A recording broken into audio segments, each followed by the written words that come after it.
Good morning বন্ধুরা, আজকে আবার নতুন একটা ব্লগ নিয়ে হাজির হলাম আপনাদের সামনে।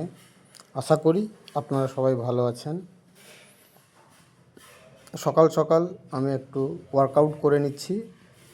মাস 3 হলো আমার গল ব্লাডার স্টোন সার্জারি হয়েছে, যার জন্য ওয়েটটাও একটু বেড়ে গেছে, ফিটনেসটাও কমে গেছে। তাই ফিটনেসের উপর একটু নজর দিচ্ছি, কারণ শরীর ফিট না থাকলে কোনো কাজটাই ঠিকঠাক হয় না। আর আমি চাইবো আপনারাও আর্লি মর্নিং ঘুম থেকে উঠে একটু ওয়ার্কআউট করুন। ওয়ার্কআউটটা আমাদের খুবই প্রয়োজন।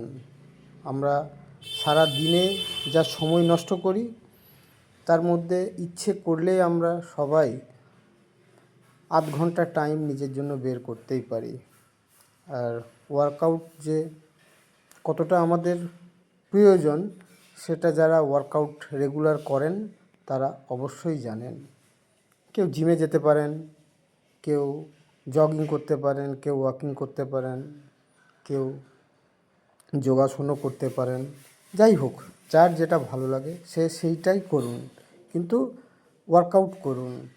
ওয়ার্কআউট না করলে আমাদের অনেক রকম প্রবলেম হতে পারে, বিশেষ করে আমাদের যাদের বয়স বাড়ছে তাদের জন্য আরও বেশি। কারণ রক্ত চলাচল থেকে আরম্ভ করে, মাসেলের স্ট্রেচিং থেকে আরম্ভ করে পুরো সিস্টেমটাই, ডাইজেস্টিভ সিস্টেম, ইমিউনিটি সিস্টেম, সমস্ত কিছু বুস্ট করতে সাহায্য করে এই ওয়ার্কআউট। তাই আসুন আমরা সবাই ওয়ার্কআউটের উপর গুরুত্ব দিই। জেহান স্কুল থেকে বাড়ি ফিরেছে। জেহান ওর মাকে ছাড়তে যাবে, রুমির অফিস আছে, তাই আমি, জেহান আর রুমি বেরোবো রুমিকে স্টেশনে ছাড়তে। জেহান স্কুটির উপর চেপে রেডি, ওয়েট করছে মায়ের জন্য, মা কখন আসবে।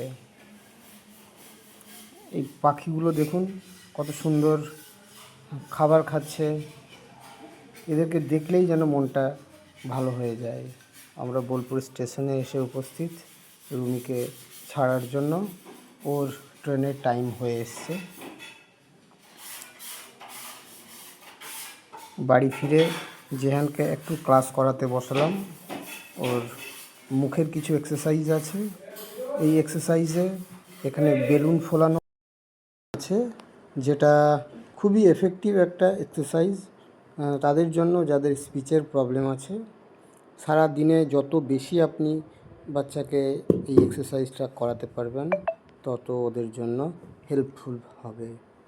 আমরাও চেষ্টা করি জেহানকে দিয়ে এটা করানোর, 20, 40, 50, 60, 80 যতবার সম্ভব।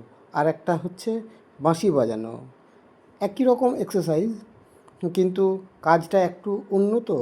তাই বাচ্চাদেরকে একই রকম কাজ সবসময় করালে ওরাও বিরক্ত হয়ে যায়। তাই একটা বাঁশিও দেওয়া হয়েছে, ওই একই ওরাল মোটর এক্সারসাইজের মধ্যে পড়ে এগুলো। যেমন এখন বাঁশি বাজাচ্ছে খুব সুন্দর, আগেও পারতো না। যাই হোক, একটু বাজারে বেরিয়েছিলাম, বাজারের কাজ সেরে বাড়ি ফিরবো। সঙ্গে থাকার জন্য ধন্যবাদ বন্ধুরা।